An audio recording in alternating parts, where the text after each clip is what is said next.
S&P 500, le temps des prises de profit est proche. Dans cette vidéo, chers amis, je vous démontre 1. Que la désinflation US n'est pas menacée. Non, elle n'est pas menacée par les chiffres supérieurs aux attentes de janvier. Démonstration à l'appui. Numéro 2, je vous détaille un ensemble d'alertes qui laissent présager l'engagement à venir d'une phase de prise de profit, en particulier sur les stars de la tech US, vous allez voir. Et enfin, point numéro 3, analyse technique détaillée des indices boursiers américains. Point numéro 4, analyse technique détaillée des indices boursiers européens, dont le CAC 40 et le SMI. Point numéro 5, analyse technique détaillée de la Chine, Shanghai, Shenzhen, on fera même Taïwan. Et enfin, un mot sur le Nikkei, qui est tout proche de ses records historiques de la bulle spéculative de 1990. Bienvenue à la nouvelle édition du Top Gun.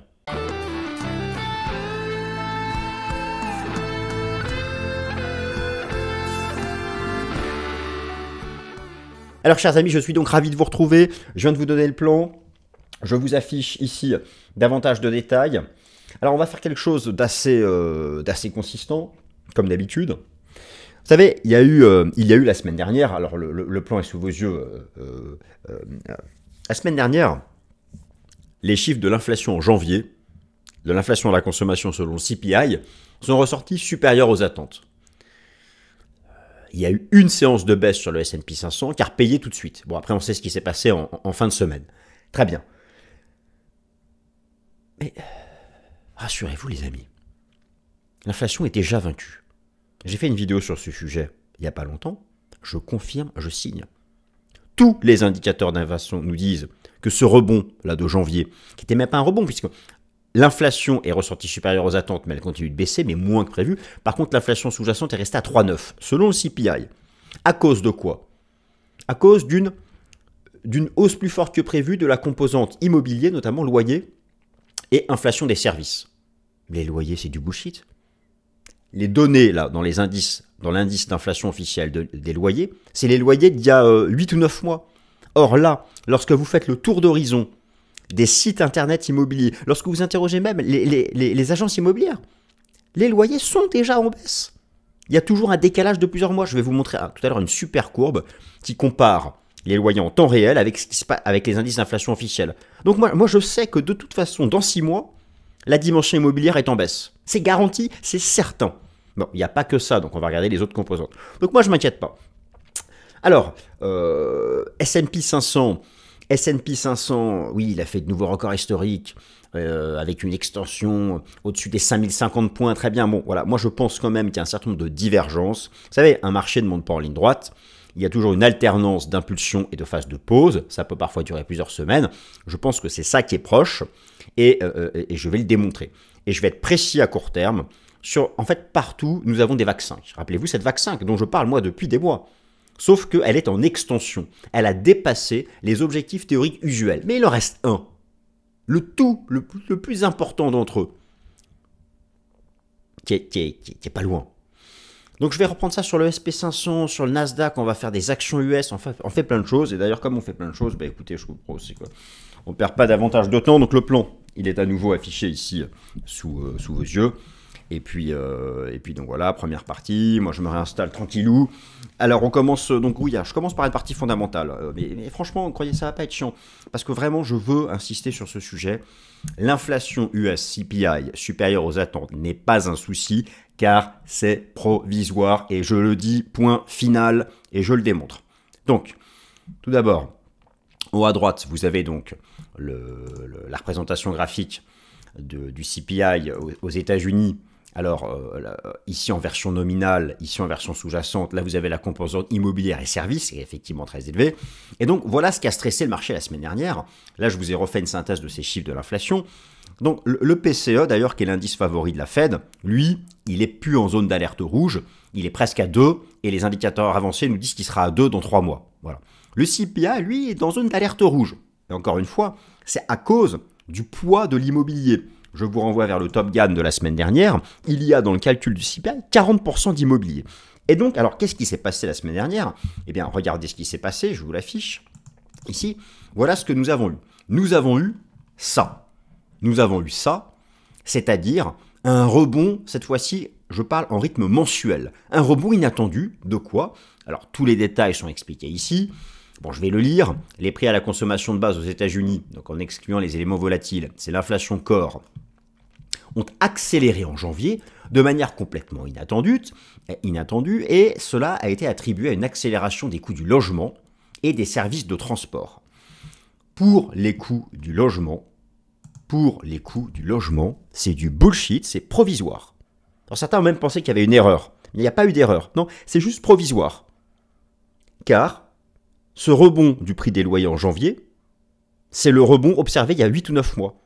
C'est à peu près la durée qu'il faut, 8 à 9 mois, pour que les loyers réels, là, en temps réel, là, vous allez aux États-Unis, vous faites un nouveau loyer et vous faites un taux de croissance par rapport au prix il y a un an, c'est en baisse. Donc cette hausse-là en janvier, ça repose sur des anciens contrats de location. Et le problème, c'est que dans les indices d'inflation officiels, les nouveaux loyers sont intégrés que progressivement. Mais si on ne tient compte que des nouveaux loyers, et ce que montrent des indices de loyers immobiliers des sites internet d'agences immobilières, c'est déjà en baisse. Donc nous savons que ce qui est en baisse maintenant sera intégré dans le CPI dans 6 à 8 mois en baisse. Donc on sait que la dimension immobilière, qui pèse 40% du CPI, aura une contribution négative dans 8 mois. Donc on sait, sauf si le pétrole remonte à $150, et sachant que toutes les autres composantes sont en chute libre, je vais vous montrer. On sait de toute façon que l'inflation sera à 2 dans 6 mois. Donc là, il n'y a pas de débat.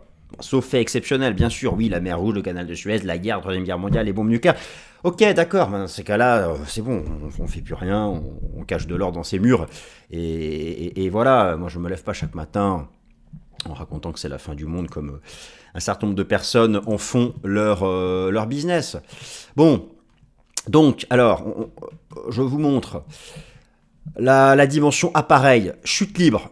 Ça, c'est hyper important, c'est ce qui est concret, c'est tangible. Les nouveaux véhicules, les voitures, chute libre. Voilà, fin de l'histoire. L'alimentation à la maison, chute libre.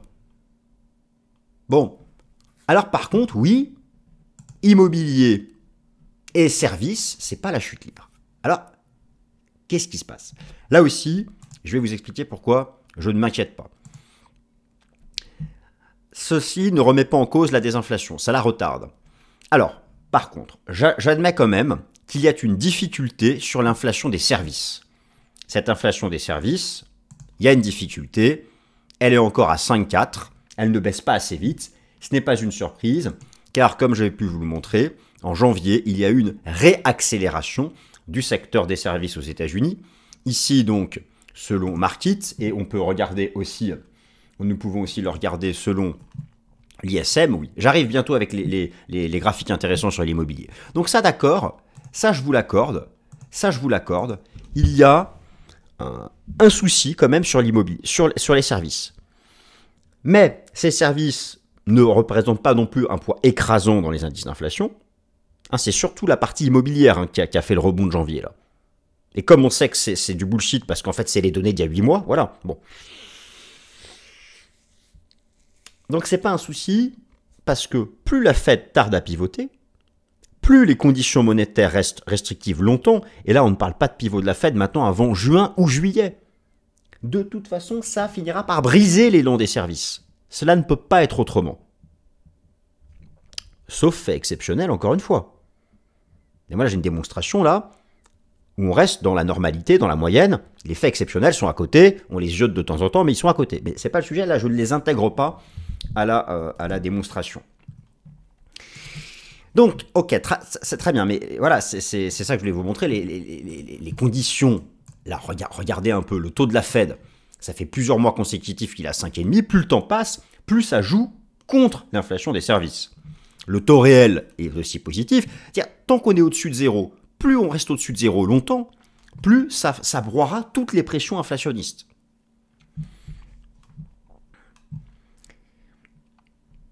Voilà. Bon, sauf si la Chine, bien sûr, envahit Taïwan et si la Russie envahit l'Europe occidentale. Hein, d'accord. Bon, ça, je suis d'accord, mais je suis d'accord avec tout le monde sur ça.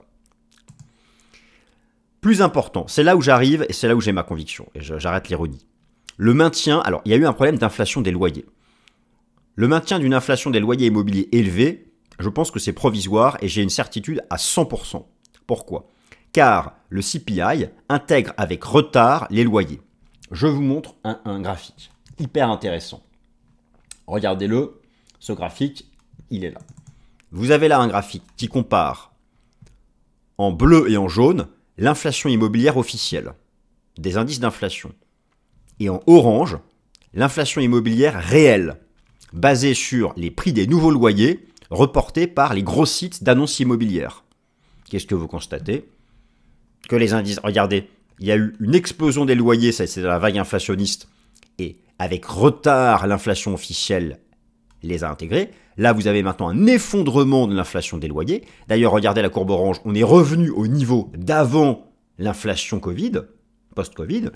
Et donc, nous savons que ces indices d'inflation officiels, qui sont encore à 6, vont revenir eux aussi dans, 4 à 6 mois, à leur niveau d'avant Covid. Donc voilà, c'est donc les chiffres les chiffres là qui ont inquiété tout le monde de janvier publiés la semaine dernière, c'est que des données du passé. C'est pas les données actuelles. Donc voilà. Donc moi je m'inquiète absolument pas. En tout cas pour la composante immobilière. Pour la composante immobilière, alors bien sûr, si toutes les autres composantes rebondissent, mais pour l'instant, les autres composantes, comme je vous l'ai montré, sont encore en chute libre. Les autres composantes sont encore en chute libre. Donc, la composante immobilier, on sait de toute façon qu'elle va revenir ici, là, dans 6 à 8 mois. Parce que, voilà, c'est ce qu'on observe en temps réel. Parce que c'est ce qu'on observe en temps réel. Voilà, la composante immobilier, là, on sait qu'elle va revenir ici. Donc là-dessus, c'est bien. Alors maintenant, bien sûr, il y a les autres composantes. Alors, les autres composantes sont encore en baisse. Et à cela s'ajoutent les fameux indicateurs avancés d'inflation dont je vous parle souvent, qui eux aussi montrent que la désinflation se poursuit.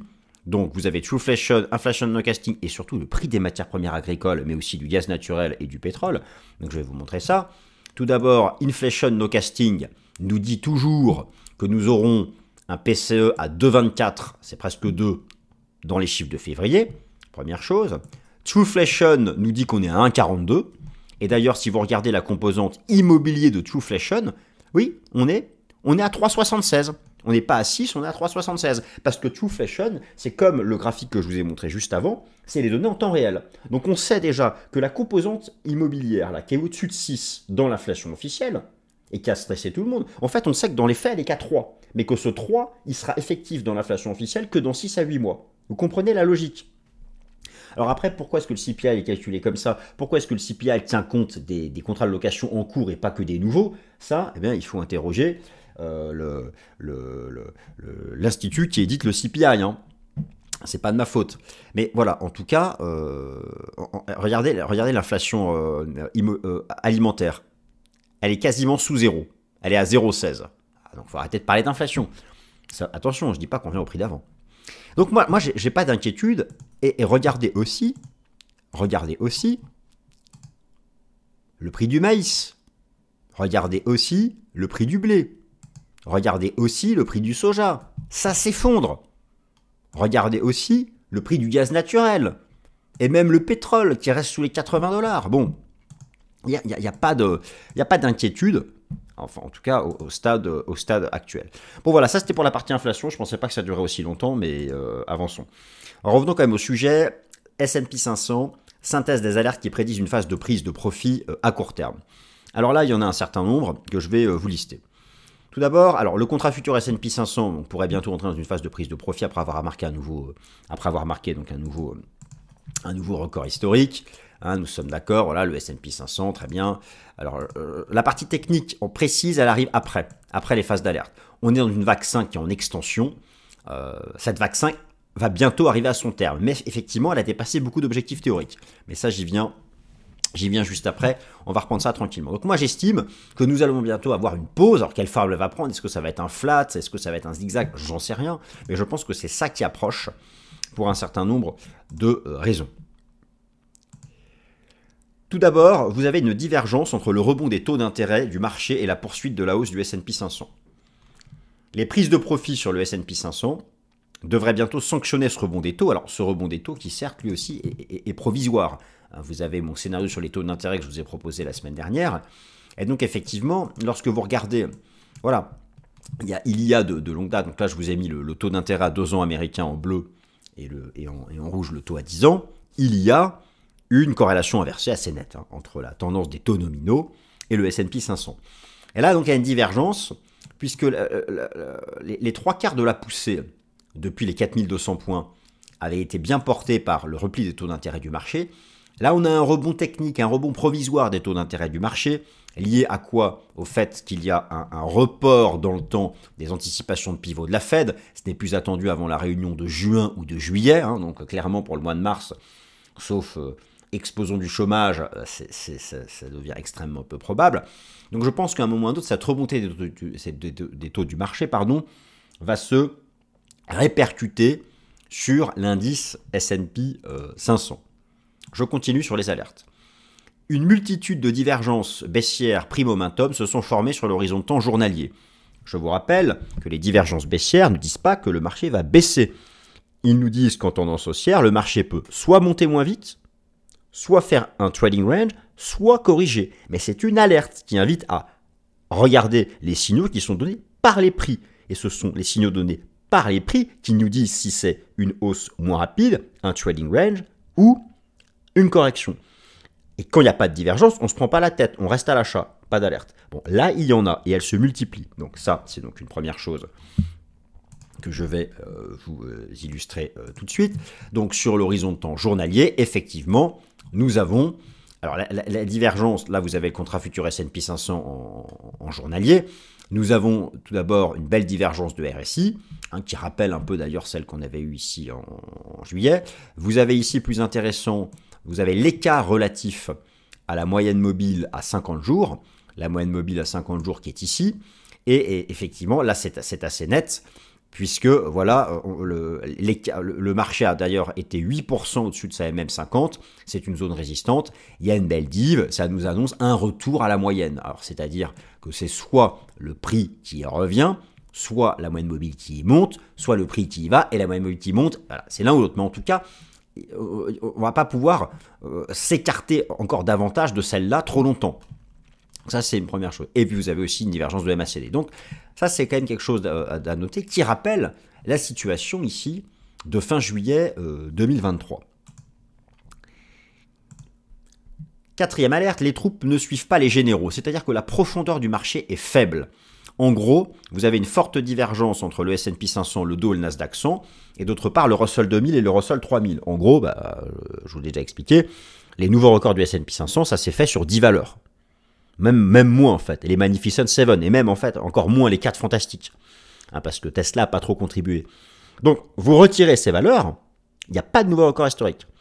Dans un vrai marché bullish sur le fond où il n'y a pas d'inquiétude macroéconomique, les troupes suivent les généraux. Donc arrivera un moment où il y aura des prises de profit sur ces stars de la tech, ne serait-ce que pour encaisser des gains, et comme il n'y aura pas de relais sur les autres, voilà, mécaniquement, les indices boursiers corrigeront. Ça, c'est une alerte. Alors, je vais l'illustrer, ces troupes qui ne suivent pas les généraux. Je vais l'illustrer déjà avec Guru Focus, où vous avez ici un super tableau qui nous montre la performance, donc, en year-to-date des actions américaines selon la taille des capitalisations boursières. Regardez, depuis le début de l'année, où sont les hausses. C'est pas les nano-caps, c'est pas les micro-caps, c'est pas les small caps, c'est pas les mid caps, c'est un peu les large caps, et en fait, c'est quasiment seulement les méga caps. Vous enlevez les méga caps, il n'y a pas de hausse. Ça, c'est une méga alerte. Donc, attention à ça. Ça, c'est un premier élément.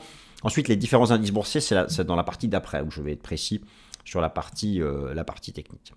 Cinquième alerte. L'analyse quantitative donne des signaux d'alerte avec une chute du pourcentage d'actions au-dessus de ses moyennes mobiles à 50 et 20 jours, alors que le S&P 500 fait de nouveaux records, c'est-à-dire qu'il n'y a pas de profondeur du marché, c'est-à-dire que vous avez le S&P 500 qui, lui, est largement au-dessus de sa moyenne mobile à 50 jours, alors que 95% des actions, elles, sont passées en dessous et de plus en plus passent en dessous.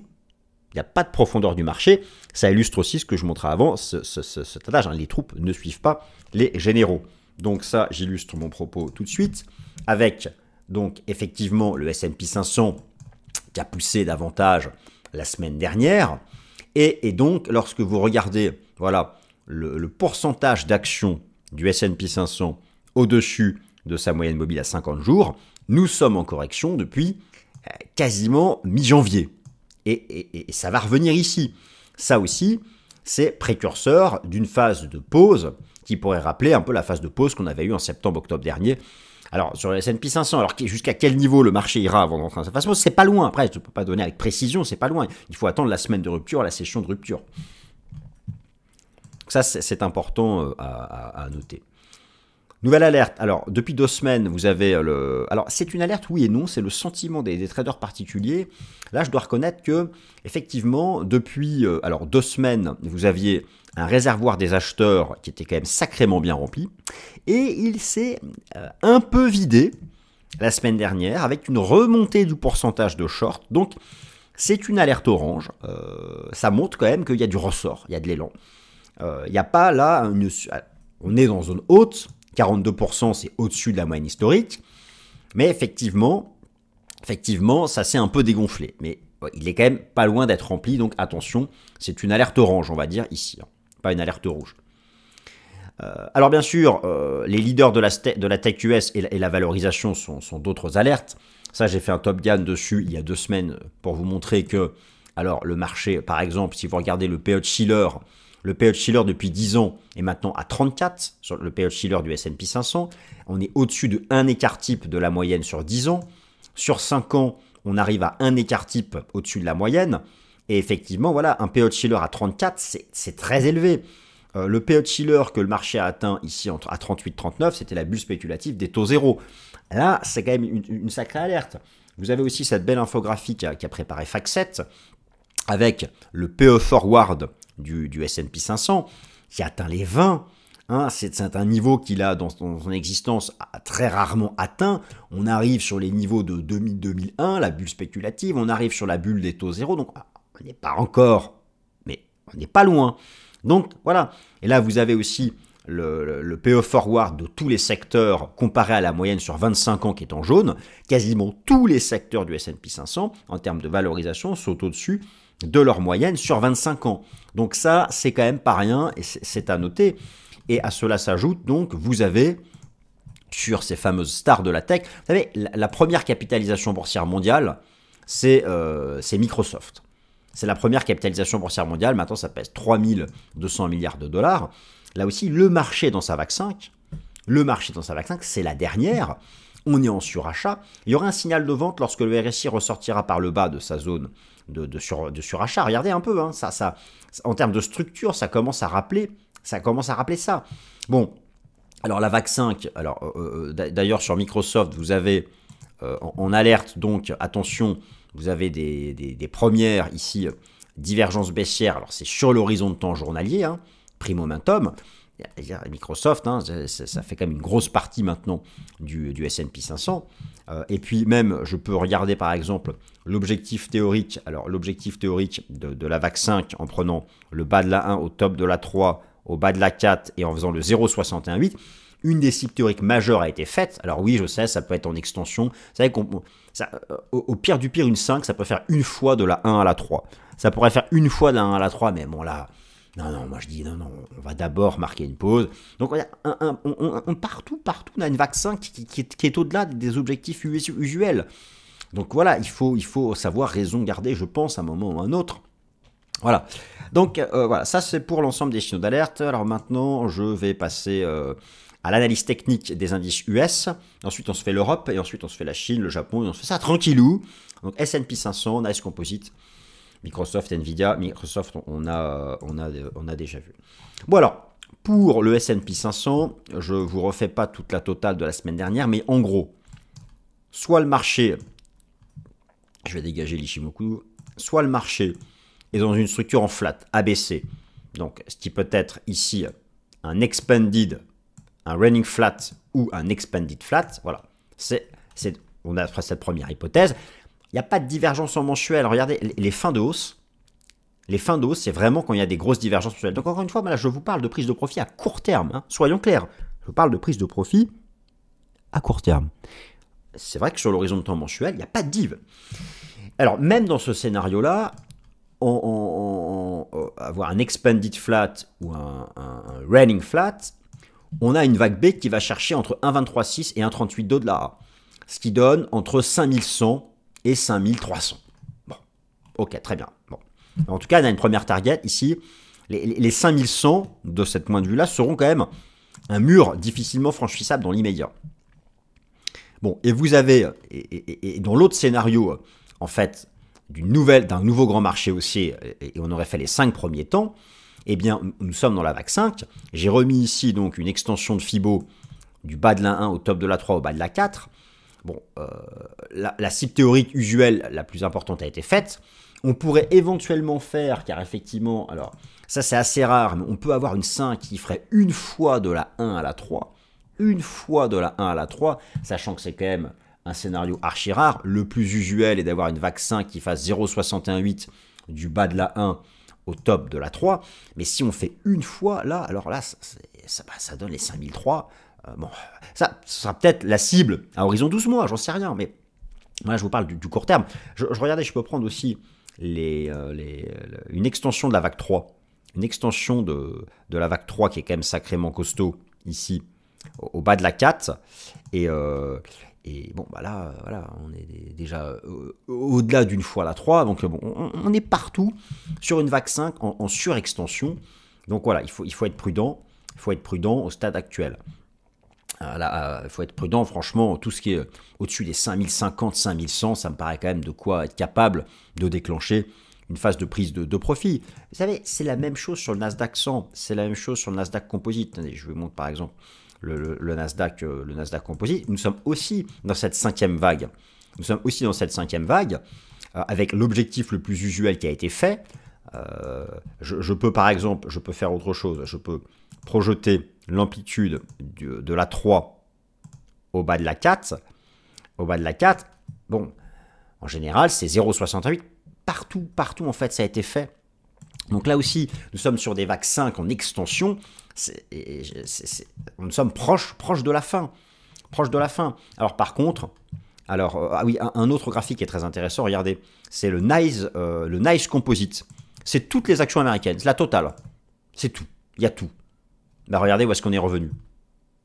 Au contact des records de la bulle des taux zéro. Il y a quand même un alignement de résistance. Alors, il n'y a pas de divergence, je vous l'accorde, hein, il n'y a pas de divergence. Mais il y a quand même un alignement de résistance qui invite à la prudence. Du côté des small et mid cap, là, on est encore bas. On serait sorti par le haut de ce range, ça stat.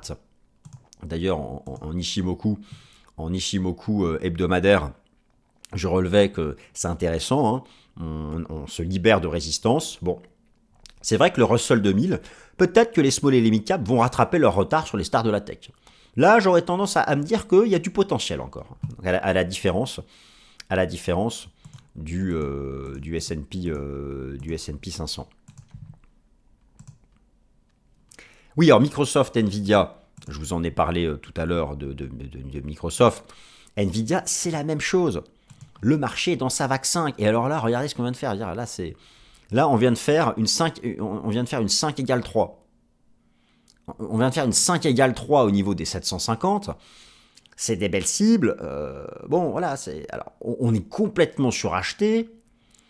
Il n'y a pas de div, oui, mais vous comprenez ce que je veux dire. Vous avez tous conscience que, voilà, à un moment ou à un autre, le marché est pas loin d'être allé chercher le max du max, en tout cas sur le court terme. Alors c'est différent pour les indices européens, les indices chinois, et alors le Japon c'est encore un autre cas de figure. Analyse technique des indices européens, Eurostock 50, CAC 40 et SMI. Donc en Europe, le réflexe c'est l'Eurostock 50. Là franchement, je vous montre déjà un truc, moi franchement je dis pas que j'y crois. Mais l'Eurostock 50 en mensuel, bon bah, il y a une cassure technique. Il y en a qui visent ça, hein, peut-être, hein, pourquoi pas un gros rattrapage des actions européennes. Il y a peut-être moins d'inquiétude là-dessus, effectivement, l'Eurostock 50. Et c'est vrai que pour l'instant, écoutez, on ne se prend pas la tête.